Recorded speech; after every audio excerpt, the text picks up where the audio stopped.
Sejam todos bem-vindos, colorados e coloradas. Sempre um prazer ter você aqui comigo. Que forma de jogar manjada que nada. A vitória contra o Cruzeiro mostrou mais uma vez o Inter com autoridade para superar os seus adversários. Muita autoridade. Mas vou falar disso depois. Volto rapidamente ao último vídeo que teve para mim uma certa repercussão. É óbvio que todos nós sabemos que os empates contra o Grêmio, contra o Flamengo e contra o Bahia foram na base da estratégia. Isso é uma obviedade. Não sabia que eu tinha que falar isso para vocês. É óbvio que foi uma estratégia do Roger. E o Roger tinha razão. Por que ele tinha razão? Porque era preciso somar os 2 pontos, né, do brasileiro e da estreia na Libertadores e aquele da final contra o Grêmio no Gauchão, que a gente levantou a taça. Ou seja, são 3 resultados maravilhosos.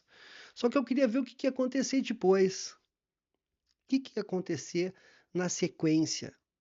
O meu grande medo é que a forma de jogar do Inter fosse assimilado pelos adversários e complicasse a nossa vida, né? Eu jamais quis aqui no último vídeo criticar o desempenho do Roger. Pelo contrário, foi um alerta daquilo que eu observei nos últimos jogos. Isso não quer dizer que é uma verdade suprema, que está todo mundo errado e eu estou certo. Pelo contrário. Só para vocês terem uma noção, aquele gol que o Cruzeiro marcou, que a bola, graças a Deus, saiu pela linha de fundo, era justamente aquilo que eu estava falando: lançamento nas costas da defesa e o adversário deixando a nossos zagueiros para trás. Ainda bem que aquela bola não valeu. Ainda bem, porque senão ia ser um complicador grande. Uh, outra coisa que Outra coisa que voltou a acontecer nesse jogo do Inter foi o Cruzeiro tentar tentar segurar o Bernabé e jogar nas costas dele. E aí faltou um pouco de qualidade em comparação com os adversários anteriores. Faltou qualidade para o Cruzeiro. É óbvio que o Inter fez um jogo excepcional, jogou muito, marcou com muita qualidade, né? Muita qualidade mesmo. E além disso, o Bernabéu doutrinou o William, né, o lateral William, e a zaga mineira, porque chegou várias vezes ao ataque, coisas que não estavam acontecendo antes. Então, o que a gente pode tirar de ensinamento disso tudo? Quando for jogo difícil, provavelmente o Roger vai fazer um esquema. Jogo difícil fora de casa. O Roger vai fazer um esquema parecido com o que foi contra o Flamengo e que foi contra o Bahia. Por quê? Pela dificuldade de enfrentar esses adversários. Eu achei que isso estava claro para todo mundo, né? Outra coisa, né, que foi que a gente falou, eu falei no último vídeo e acabou se concretizando. Ener Valencia está com cheiro de gol. O homem está iluminado. Olha o gol que ele fez. Olha o gol que ele fez. Uh, e, e o Borré merece o nosso carinho. Ele está passando por um momento que não é o melhor. Beleza, não é o melhor. Isso pode acontecer. Isso pode acontecer. O próprio Ener passou por um momento ruim ano passado e agora se recuperou e vem fazendo muitos gols, não só no Inter como na seleção do país dele. Nós temos que ter carinho com o Borré, porque ele também está precisando nesse momento de se recuperar. E ontem aquele gol foi muito importante para ele tirar um peso daquele não sei quantos dias sem gol. Não importa se o centroavante não está fazendo gol, o que importa é o Inter está fazendo resultado e vem fazendo resultado. Isso sim é importante. Não importa se vai ser A ou B, A e B, ou C e D, não importa. O que importa é o seguinte: é o Inter jogar um futebol coletivo e que lute até o último segundo pela bola. Último segundo pela bola. Por sinal, eu não vi ninguém reclamar que o Ener perdeu gols no jogo de ontem. Curioso, não? Quer dizer, eu vi um narrador de uma rádio de Porto Alegre reclamando do Enner antes dele empurrar a bola para o fundo das redes. É brincadeira. Como é fácil fazer futebol, né? Quando a gente não tem a necessidade de estar lá dentro do campo ou na beira do campo, né? Tenho que admitir que eu estou um pouco ansioso pelos jogos contra o Atlético Nacional e o Palmeiras dentro do Beira-Rio. Por quê? Porque nós vamos ver a estratégia que o Roger vai colocar no time contra adversários muito difíceis. Eu acredito que serão dois jogos muito complicados para o Inter e o Inter vai precisar demais da sua torcida. Demais. Eu achei ontem pouco público, 30 mil contra o Cruzeiro em casa num domingo, pouco público. Nós temos que lotar a casa, temos que lotar, não tem jeito. O que não estava me agradando o que não pode fazer nesses jogos é ter uma estratégia como foi contra o Grêmio e o Flamengo, porque precisamos vencer, precisamos tomar 3 pontos em casa e fora talvez volte o esquema com uma linha de 5 lá atrás. Tudo vale no futebol, desde que tenha alternativas, desde que a gente consiga sair de momentos difíceis, como o Inter vem fazendo nos últimos jogos, é óbvio. Não vejo problema do Inter jogar com a bunda encostada na área, como o Inter vem fazendo, não é nem na goleira, é na área. Ainda mais que o Roger tem um sistema defensivo robusto e que a força da qualidade é importante. Eu já vi gente criticando o Rogel, porque ele não vem bem nos últimos 2 jogos. Olha, vou dizer uma coisa para vocês: jogador alto, não é mais novinho, e que está entrando no meio de um jogo e depois começando outro, é preciso dar um tempo para o cara pegar ritmo de jogo. Sem ritmo de jogo não existe futebol. Não existe. E o Roja não é um jogador extra campo, extra série, um jogador que está encantando o mundo inteiro. Não, ele é um jogador que ele joga sério. Eu gosto do Rogel, só que ele ainda está dando umas rateadas. É preciso ter muita paciência com o Rogel. Agora, se a gente for pensar na parte ofensiva, né, contra o Cruzeiro, jogaço, 3 golaços do Inter, né? Nossa Senhora. O que mais eu gostei de ontem é que voltaram as triangulações. É certo, o Inter estava com um jogador a mais, mas voltaram as triangulações, a busca pela linha de fundo, voltamos a ter lançamentos precisos. O Ronaldo deu 2 bons ontem, 2. Um deles quase o Wesley faz um gol, né? Além disso, além das triangulações, dos lançamentos, voltou a marcação sob pressão em alguns momentos da partida, mesmo com 3 jogos em uma semana.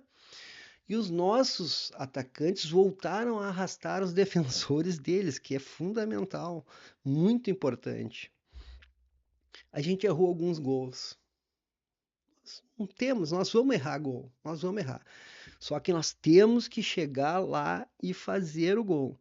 No último vídeo eu conectei o nosso maestro, o grande, o ídolo supremo do nosso time, Alan Patrick. Falei em chutes xoxos que ele tinha dado no último jogo. Se recuperou totalmente, queimei minha língua assim daquele jeito. Aquela jogada do gol dele, que ele entra apertado na área e dá um biquinho a lá Romário, foi lindo, foi demais, é aquilo que a gente precisa. Pegou de surpresa o adversário, é aquilo que a gente precisa. Eu acho assim, ó, o Colorado tá bem demais, tá bem demais. Tô confiante que a gente possa buscar um título ainda nesta temporada, um título importante. Porém, não adianta nada ficar criando expectativas que podem ser frustradas lá na frente. Todo mundo tem o direito de acreditar no título que quiser, que nós vamos ganhar do Real Madrid, que nós vamos. Pode acreditar no que você quiser. Só eu acredito que, não criando muita expectativa, a gente evita frustrações que nos aproximam cada vez mais do título. Evitando as frustrações, nós estaremos mais perto dos títulos. Então, calma, o trabalho é bem feito desde o ano passado. Tenho certeza que nós vamos buscar coisa boa até o final do ano. Se não buscar, paciência, nós não podemos derrubar o castelo. Não podemos derrubar o castelo.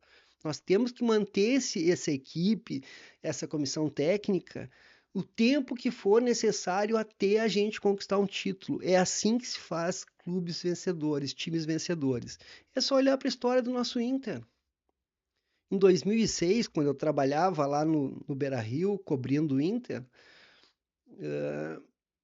eu me lembro, quando a gente perdeu o Gauchão, queriam demitir o Abel, queriam mandar o Gabiru embora. O Fernando Carvalho garantiu, segurou, sofreu nas costas todas as críticas da imprensa e da torcida, até a gente conquistar o maior título da nossa história. Ah, mas o treinador vai errar e aí a gente tem que cobrar. Sim, temos que cobrar. Só que naquela vez o Abel queria botar o Michel de tudo que era jeito no time. Quando ele voltou a atuar com o time do Muricy, é que a coisa deu certo. É claro que ele tem méritos na conquista, é óbvio que ele tem. Só que assim, ó, ninguém é perfeito, todos nós erramos. Ninguém é perfeito. Por sinal, as coisas que eu falo aqui, eu não tenho a pretensão de ser perfeito, de ser a opinião suprema do universo. Pelo contrário, pelo contrário. Eu quero mais escutar vocês, escutar os meus colegas, escutar os meus amigos, para que eu consiga evoluir cada vez mais com a minha opinião. Eu acho que é isso, né? Ninguém aqui é perfeito. Tem cara aí que se vende como perfeito da imprensa, ex-jogador, essas coisas tudo. Só que ninguém é perfeito. Ai, a minha análise é a melhor. Meu amigo, pode ser para ti, para os caras que gostam de ti. Eu tenho certeza que vai ter muita gente que vai estar escutando a minha opinião aqui e não vai gostar. Só que é do jogo, faz parte. A gente cresce justamente com isso, debatendo as nossas opiniões e vendo como é que a gente pode evoluir. Como é que a gente pode evoluir? E é isso que eu vou continuar fazendo, tá? O futebol é assim como a vida, sabe? Ele é feito de muitas variáveis e incertezas. Desculpe a redundância. A gente não tem certeza de nada que vai acontecer na nossa vida, como a gente não tem certeza de nada que vai acontecer com o nosso esporte clube internacional. Claro que é preciso a gente acreditar, é claro, mas sempre quando a gente acha que tem todas as respostas, o nosso querido esporte, nobre esporte bretão, vai lá e nos prova de que tudo pode acontecer, tudo, absolutamente tudo. E ninguém sabe tudo que vai acontecer. Sempre o futebol vai lá e nos mostra que ele é que manda, ele é que manda, ele é que faz. Não existe uma certeza. Se fosse certeira, a gente não estava torcendo pelo futebol, a gente estava curtindo outro esporte. Sigo encantado pelo trabalho do Roger, sigo encantado pelo trabalho da direção, do departamento de futebol, e especialmente com o trabalho que os jogadores vêm fazendo. Corre até a exaustão, são incansáveis na disputa pela bola e por buscar o gol, são incansáveis. Como Colorado, eu só tenho uma exigência, só uma: que lutem até o apito final. E isso vem acontecendo. Isso é fundamental também para a gente buscar títulos grandes. Isso é outro fator que é importante. Costumo sempre dizer que eu busco busco equilíbrio nas minhas opiniões. Mas certamente eu sou humano e vou errar, né? Como todos nós. Então, quando tiver esse oba-oba dos últimos dias, eu vou tentar buscar a opinião para o centro, para o equilíbrio, para o meio. Quando quiserem detonar o trabalho que vem sendo feito, eu vou também buscar o equilíbrio. Eu vou ficar sempre na média. Por quê? Porque não existe perfeição. Não existe. É assim que funciona a coisa. Antes de encerrar o vídeo, eu tenho que agradecer e mandar um forte abraço para o Rodrigo do Canto, tá? O nick dele é Rodrigo do Canto 1094, que foi o primeiro seguidor a escrever um comentário aqui neste canal, no Teses Coloradas, deixando a sua opinião, né? Primeiro que eu não conheço, né? Primeiro que vem direto da internet. Rodrigo, não tem como agradecer o teu comentário. Siga escrevendo aí, por favor, me ensina as coisas que tu pensa que eu quero aprender com elas, tá? Isso é muito importante para mim. Faça como o Rodrigo, deixe sua opinião. Vou ficar muito feliz e ainda vou poder crescer cada vez mais com as coisas que eu penso. Para cima deles, meu Inter! Obrigado por assistir até aqui. Deixe o seu like e se inscreva. Valeu e até a próxima!